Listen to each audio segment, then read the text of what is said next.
All right, so let's dive into the meat of the core mechanism of elegant habit design and one of the biggest components of 75 Awesome.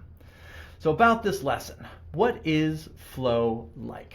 Well, everything is easier. You know what you're doing, you have purpose that makes getting out of bed in the morning fun, your endeavors feel exciting and interesting throughout the day, and you have about double the focus and energy that you usually would. Your workday just flows effortlessly. Even hard things that you're working hard at don't feel like that hard, tedious grind. So that's something I was talking about earlier, so I just want to elaborate on that point.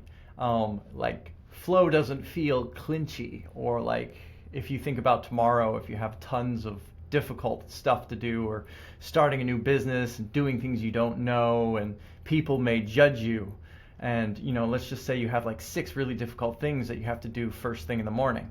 Thinking about that now, you probably subconsciously went over, imagined those tasks, brought all of that clinchiness and put it like when you start. So if you have trouble getting into motion, that's one of the, I guess, classic hang-ups that a lot of people hit as far as their overall well-being and flow maintenance is concerned. So, and then you get to a point where you refine your life every day, and then when you start telling people about what you've accomplished, like, so what you've been up to today, or what you've been up to recently since the last time we talked, and you start rattling stuff off, you'll start noticing like shocked looks of amazement. And that's one of the key signs where you kind of know that you've been in flow for a while and have aligned your life for efficiency. I mean, it takes time sometimes, and I think I went through 2 75 Awesome challenges before I really found significant flow, when I started to drastically increase my income after COVID hit and collapsed my last business. That was all large crowd based, and then the large crowds were illegal. But anyway, you'll really start to notice the difference, and sometimes it can sneak up on you, but it's an awesome feeling when you're like, oh damn, it turns out I am capable, or I can get so much more done than I ever thought possible. So now, flow isn't just some catchy industry term. It's actually an advanced compounding brain state that humans use for peak performance in their work. So flow's been around and written about in various different texts. I think Nietzsche wrote about it in the Uberman papers and stuff that he did. Like anywhere, Socrates and Plato and stuff did varying different degrees of it. But there's like this clique of high efficiency, massive creativity and energy. Some people have likened it to religious experiences where they found it like talking to God. Other people, like athletes, refer to it as in the zone.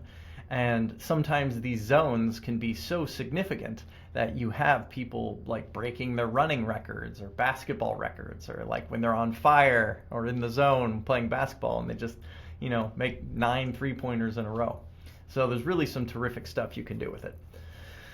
And let's see.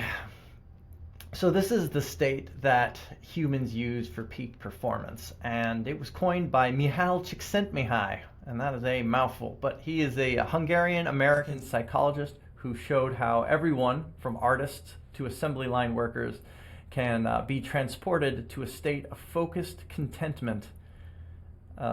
Focused contentment by getting caught in the flow. And that was as quoted by the New York Times. And he's also the pioneering co-founder of a branch of research called positive psychology. So if you're interested in personal development, that's worth some extra reading into.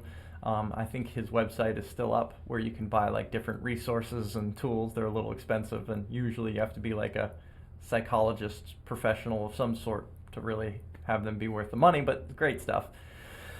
And he's been a huge inspiration of mine and my work. And he's also got a fabulous TED Talk, which starts off a little slow, but is definitely worth a watch. So if you get a chance, you can just type in his long name by copying and pasting it from here, Mihaly Csikszentmihalyi, and putting that into search thing, you'll find it. So what are the components of flow, and how do we find it and then use it to revolutionize our lives? So In flow, the brain releases a powerful cocktail of high-performance chemicals, norepinephrine, dopamine, endorphins, anandamide, and serotonin. All five affect performance. So dopamine tightens your focus, which helps us shut out persistent distractions. It's the neurochemical that allows us to like go into the thrill of the hunt. It's what we've used evolutionary to be like, ooh, look at that thing over there. I should go investigate it. And when your dopamine is unhindered, it allows, that sense of adventure and curiosity. So norepinephrine works in tandem with dopamine and is kind of the significant overdrive chemical, also known as noradrenaline or adrenaline. And it's the chemical we tend to experience during our fight or flight response. So it's the really gets you juiced, usually in an emergency life and death situation, but not always, because it's found in the components of flow and high performance. And then we have endorphins, which block pain and let us burn the candle at both ends, so to speak, without burning out altogether. So endorphins are fabulous and allow us to really work for these long, extended, satisfying periods of time. And then we have anandamide, which prompts lateral connections in the brain and generates those far-flung insights and million-dollar ideas. So the revolutionary thinking, or like something the artists use a lot, and can also be connected to moments of bliss and or runner's high. And then serotonin, it's that feel-good chemical that connects us to our ideas, bonds teams, and helps the body restore itself. So it's associated with like sleep and rest and relaxation, and it's connected to the moments of contentment and satisfaction, which I already said. So I guess I should just read this article, but before I get into it, I might even add this as a note to this article.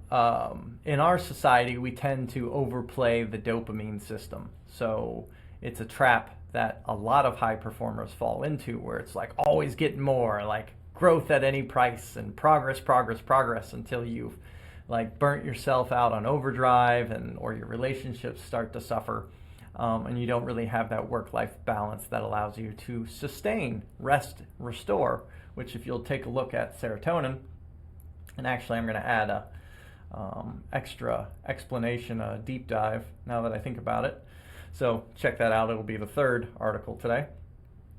Serotonin is what allows you to sleep well and feel satisfied and reduce your anxiety and, stress and overwhelm and all that stuff. So if you suffer from those kind of things, definitely want to check out dialing in your serotonin and how much you appreciate your life, because the progress you appreciate is progress you get to keep.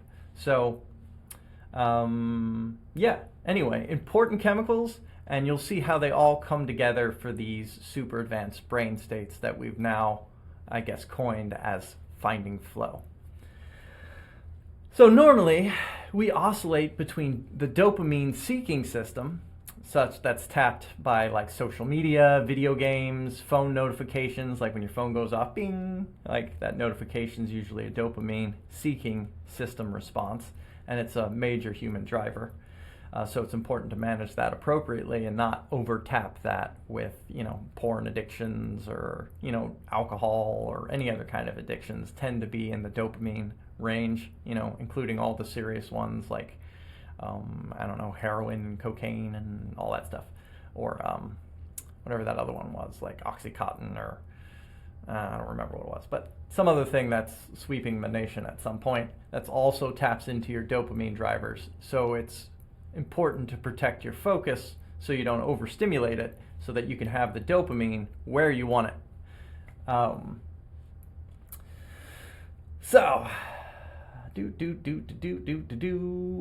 That's all the stuff that happens with dopamine, including crossword puzzles, anything that you find, seeking. And then the serotonin system, which tends to be eating a good meal, basking in the sun, or spending some quality time with friends and family. Also, the dopamine and serotonin system tends to overlap in certain pursuits, like, sex, for example. It tends to be a heavy seeking tendency, and then a nice, blissful serotonin, relax, contentment, satisfaction. So that's the power of combining neurochemicals, is that kind of significant feeling. And that's just dopamine and serotonin. When you start stacking all these extra neurochemicals, you start getting this like power to move mountains. And that's when you really find the significant version of flow. So flow is what's happening during those rare moments where the world melts away and you experience that version of timelessness, and you're fully immersed in doing whatever awesome thing that you're doing. So before I learned to develop this technique that I've included in this course, I had experience like that like every few years. I'd be standing on a mountaintop, having done something amazing, hanging out with some wonderful people, and you just feel this exhilarating sense of existence. And that's usually when you've applied yourself to the fullest and, combined all of these incredibly powerful neurochemicals that drive human behavior. So if you've never experienced something you would refer to as ecstatic happiness or mind-blowing progress and work ethic, then you've likely only experienced micro flow states. So flow is just like any other emotion. You can either be like a little ticked off or like furious or like blind murderous rage kind of mad. Like that's the spectrum of anger. There's a spectrum of flow. There's a spectrum of love in all human emotions. So when you get into the more significant side of flow is when you have all of the neurochemicals stacked. And, give or take. So, the microflow states are what, people often experience as being in the zone, or like where you're zoned in for a test, or like really into a movie, or that kind of stuff where what's bordering on like trance states. So, don't worry though if you haven't ever experienced any of this ecstatic happiness or something, or if it seems outside of your reach. Because this is like a muscle or a practice. You can build up your ability over time. And then eventually, when you get good at it and you've trained up your ability to get into flow, and which we'll do a lot in this program, as much as we have time for, and then you've blocked out things that knock you out of flow, like distractions, or started reducing the stress and anxiety of your life, or things that weigh on your mind, then you will have this protected state that you can grow, and then you can build these like really significant, powerful states and maintain them for long periods of time, and then you can have this miraculous high performance achievement that is, mythically talked about in like the upper echelon of business in these day and age, and starting to get a little bit more popular, a little more in vogue, which I'm excited about because I would love to be at the forefront of this kind of flow research. And that's one of my goals. But anyway, if you've never experienced this, then there you have it. You can train it and it'll be fantastic. And we're going to start doing that now. And why is that useful? Well, things that I've used it for in my past is massive breakthroughs and like getting over huge obstacles. So in the last challenge I did, I lost 30 pounds in 30 days and ran over 200 miles in the last 75 Awesome Challenge. It's 200 miles. And like a year ago or something, I wasn't a runner. So one of my proof of concepts to myself was to show that I could, do something I used to hate and love it. And, I have pictures of my shoes online. I wore the padding down to the rubber. And I ran so much that the bottoms actually fell off of my shoes. And, I've never had that kind of grit or discipline, and I don't naturally enjoy running, or didn't. I do now because I trained it. So sometimes, and I remember the first time this happened to me, it blew my mind. I was like, man, I'm going to go for a run just for fun. And then I'm like out there, mind blown, like I'm doing something for fun. I used to make jokes about this, like someone's like, do you run? And I'd be like, well, it depends on what's chasing me. A bear? Then yes. But anyway, So it's really amazing what these simple systems can do for you. And if you practice them, if you learn them well, if you follow along with the exercises, then there's pretty much no limit to the life that you can build, the potential of who you can become. There's just some fabulous stuff in store for you. And if you, then just this lesson alone, honestly. So I hope you're enjoying it so far. See, it's also what I use to learn how to juggle 5 balls, which is a very difficult skill. Maybe I'll throw a video in the course somewhere, but it takes most people a year or 2 to learn. It's incredibly difficult. It takes like 8 hours a day of the same tedious friggin' thing. Or it's only tedious if you don't find flow. And that's the benefit of flow, because then you like hit that zone of effortlessness. And yeah, it's the only way you can do something like that. Well, not the only way, but the only way that's enjoyable, and the only way you'll likely follow through on, which, you know, that's why crash diets don't work sometimes, because you don't find that click of the sustainable habit. And that's what we're trying to build here, is a new way of life, not just some shit you're doing. So I also used it to start an online business, which can sometimes be tedious, especially if you're into organic marketing or social media and all that stuff. And I also used it to keep my room clean, which, if you'll notice, for extended periods of time.